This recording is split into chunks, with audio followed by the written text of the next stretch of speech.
বোরকা লাল নীল হলুদ কমলা বেগুনি ব্যাটারি গাড়িটা কার মতো বলবে সিনেমার নর্তকীর মতো নয়তো আর কি নয়তো আর কি কথা বলেন তাহলে কার মডেলে সাজলেন কার মডেলে সাজলেন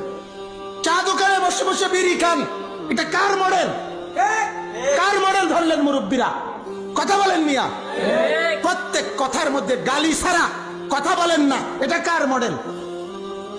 ছেলের বিয়েতে মেয়ের বিয়েতে নাফরমানির উৎসব করেন এটা কার মডেল গায়ে হলুদ কোন নবীর সুন্নত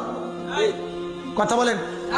পুরো অনুষ্ঠান ভিডিও করা কার কোন নবীর সুন্নত সমস্ত বেড়া বেড়ি একত্রে এক প্যান্ডেলের মধ্যে ভাত খাওয়া এটা কোন নবীর সুন্নত কথা বলেন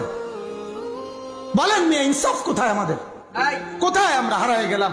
ইসলাম আমরা ছেড়ে দিলাম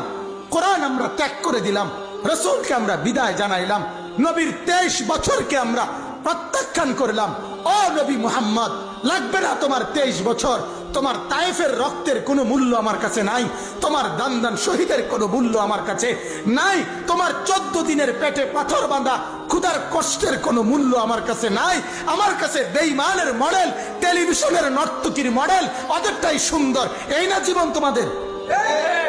বলেন নাই তো নবী প্রিয় হলো কিভাবে আমাদের কাছে কিভাবে প্রিয় হলো ইনসাফ কোথায় বিবেক কোথায় ইনসাফ কোথায় যে ঘরে আজ 15 বছর টেলিভিশন চলে সে ঘরওয়ালারা কেমনে বলবে নবীকে ভালোবাসে একজন বা আল্লাহর বান্দা দাঁড়াইয়া বলেন না আপনি নবীকে কেমনে ভালোবাসেন যে ঘরে নর্তকী নাচে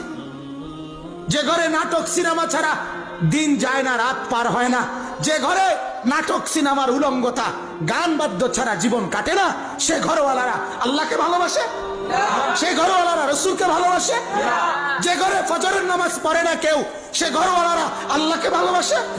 জুমার নামাজের দিন পুরা মসজিদ ভরা প্রতিটা মসজিদ বড় হয় প্রতিটা মসজিদ দোতলা হয় প্রতিটা মসজিদ বারান্দা বাড়ায় জুমার নামাজে জায়গা হয় না মসজিদ কি জুমার নামাজের মসজিদ কথা বলেন না কেন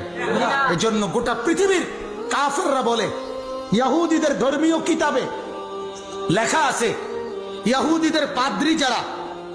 ইহুদিদের গির্জার যারা ধর্মের গুরু আমরা নিজে আরবি কিতাবে পড়ছি ইহুদিদের ধর্মীয় গুরুরা বলে তাদের গির্জার পাদ্রীদের কথা তাদের ধর্মের একটা বাণী হলো মুসলমান যেদিন জুমা এবং ফজর মুসলমানের মুসল্লি যেদিন বরাবর হবে ওরা বলে শোনো সেদিন আর মুসলমানদেরকে কেউ ঠেকাইতে পারবে না আল্লাহর কসম এটা ওদের ধর্মগ্রন্থের কথা এই জন্য ওরা কোনোভাবেই ফজরের নামাজের মুসল্লি বাড়াইতে দিবে না এটা ওদের ষড়যন্ত্র কোনোভাবে এই জন্য সমস্ত গান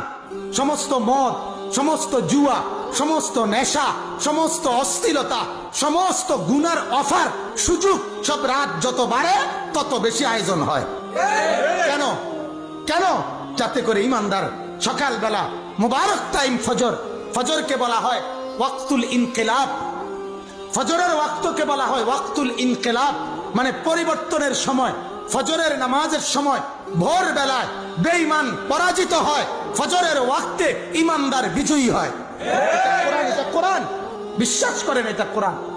ওয়াকুল জাআল হাক্কু ওয়া যাহাকাল বাতিল এই আয়াত আল্লাহ তাআলা বলছে হক বিজয়ী হয়েছে বাতিল পরাজয় হয়েছে এই কথাটা বলার আগে ফজরের নামাজ এবং তাহাজ্জুদের নামাজ এই দুই নামাজের কথা বলে